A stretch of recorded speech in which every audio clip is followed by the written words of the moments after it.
Hi friends, welcome back to my channel. ఈ vlog ఏంటంటే మేమైతే మ్యారేజ్ కోసమని చెన్నైకి అయితే వచ్చామండి. ఇంకా మ్యారేజ్ అయిపోయిన తర్వాత చెన్నైలో ఉన్న ప్రసిద్ధి చెందిన పురాతనమైన పార్థసారథి టెంపుల్కి అయితే వచ్చామండి. ఇదైతే మనకి చెన్నైలోని ట్రిప్లికేన్లో ఉంటుంది పార్థసారథి టెంపుల్.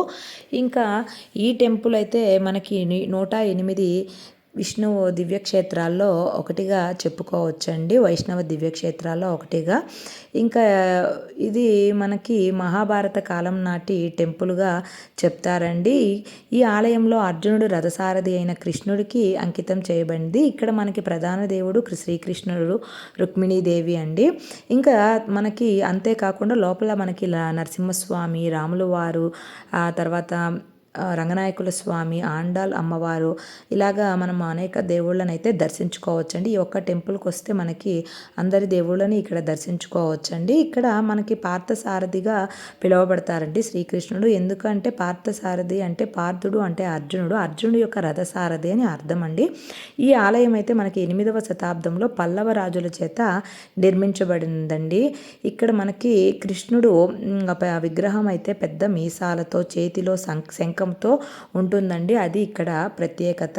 చాలా పురాతనమైన ప్రసిద్ధి చెందినదండి పార్థసారథి టెంపుల్. చెన్నైలోని ట్రిప్లికేన్లో ఉంటుంది. మేము ఇక్కడైతే దర్శనం అయితే చేసుకొని ఇక్కడి నుంచి మేము కపాలేశ్వర కర్పగాంబాల్ టెంపుల్కి అయితే వెళ్ళామండి. ఇంకా మాకు పార్థసారథి టెంపుల్ దగ్గర అయితే కార్ పార్కింగ్ ఉందండి, ఇబ్బంది ఏం లేదు. ఇంకా కపాలేశ్వర కర్పగాంబాల్ టెంపుల్ దగ్గర అయితే కొంచెం పార్కింగ్ అయితే ఇబ్బందే ఉందండి. చూడండి, ఇక్కడ చుట్టూతా అయితే షాపులు ఉన్నాయి. ప్రత్యేకంగా పార్కింగ్ అంటే చాలా తక్కువే ఉంది. కొంచెం టెంపుల్కి ఆ సైడు, టెంపుల్ ముందు సైడ్కి వెళ్తే కొంచెం అయితే పార్కింగ్ అయితే ఉందండి.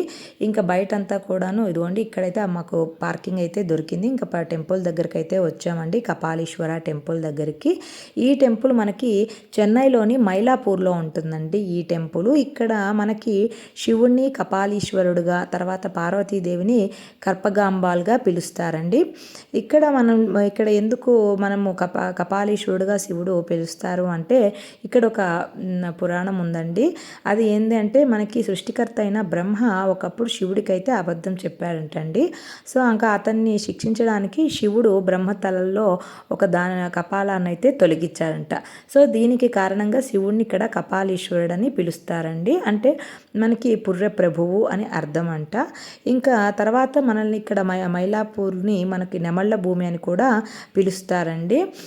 ఇదిగోండి, ఇంకా టెంపుల్ ప్రాంగణంలో ఇట్లా ఉంటుంది. ఇంకా సరే, స్వామివారిని అమ్మవారిని దర్శించుకున్నామండి. ఇంకా మనకి ఇక్కడ మన ప్రసాదం కూడా పెట్టారండి. సో ప్రసాదం కూడా తీసుకొని అమ్మవారిని, స్వామివారిని దర్శనం అయితే చేసుకొని ఇంకా మేము ఇక్కడి నుంచి అయితే మెరీనా బీచ్కి అయితే వెళ్ళామండి. నైట్ టైము బాగుంటుంది కదా కొంచెం బీచ్ వ్యూ అనేసి. ఇంకా మా బాబు కూడా బీచ్ చూడాలంటేనే ఇంకా సో ఇక్కడైతే మేము మెరీనా బీచ్కి అయితే వచ్చేసి ఇక్కడైతే కొంచెం సేపు టైం అయితే స్పెండ్ చేసామండి. ఇంకా కొంచెం సేపు మా బాబు ఇక్కడ బీచ్లో ఆడుకున్న తర్వాత అలానే కొంచెం పౌర్ణమి అయిన తర్వాత 2 రోజులే అయిందండి, కానీ చాలా బాగుంది బీచ్ దగ్గర.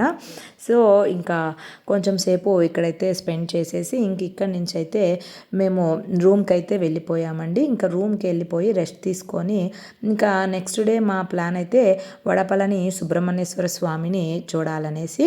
సో అందుకనేసి ఇంకా ఇక్కడే మనకి అంటే టెంపుల్ దగ్గరే మేము డిన్నర్ అయితే చేసేసుకున్నాము. తర్వాత బీచ్కి వెళ్ళేసి బీచ్లో కొంచెం సేపు ఉండి ఇంకా రూమ్ దగ్గరికి అయితే వచ్చేసాము. ఇంకా నిద్రపోయేసి నెక్స్ట్ డే ఇంకైతే రెడీ అయిపోయామండి. ఇక్కడ ఈరోజైతే మేము ఫస్ట్ వడపళని సుబ్రహ్మణ్యేశ్వర స్వామి టెంపుల్కి అయితే వెళ్ళాలనేసి వెళ్ళాము. ఇది చెన్నైలోనే ఉంటుందండి, మా మురుగన్ టెంపుల్. ఇది చాలా ప్రసిద్ధి చెందిన టెంపుల్ అండి. ఇది 1915లో ఒక సాధువు అయితే నిర్మించినట్టుగా చెప్తారండి. ఇదిగోండి, ఇదే మనము సుబ్రహ్మణ్యేశ్వర స్వామి టెంపుల్కి అయితే వచ్చాము. ఇక్కడైతే చాలా క్రౌడే ఉందండి.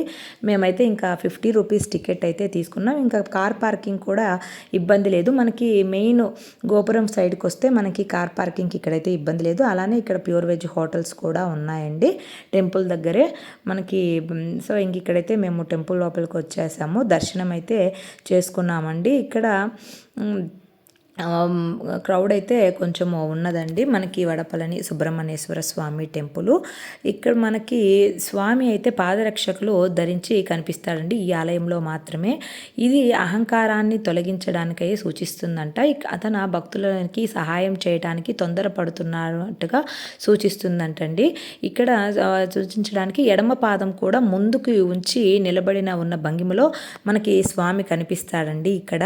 అంతేకాకుండా ఇక్కడ మనకి చాలా వివాహాలు అయితే జరుగుతాయంటండి ప్రతి ఏటా కూడా. ఇక్కడ సుమారుగా 7,000 పైన ఇక్కడ వివాహాలు అయితే చేస్తారంటండి ఈ టెంపుల్లో. ఇంకా ఇక్కడైతే మేము ప్రసాదం తీసుకొని టెంపుల్ దర్శించుకొని ఇంకైతే బయటికైతే వచ్చామండి ఇంకా బ్రేక్ఫాస్ట్ చేయటానికి.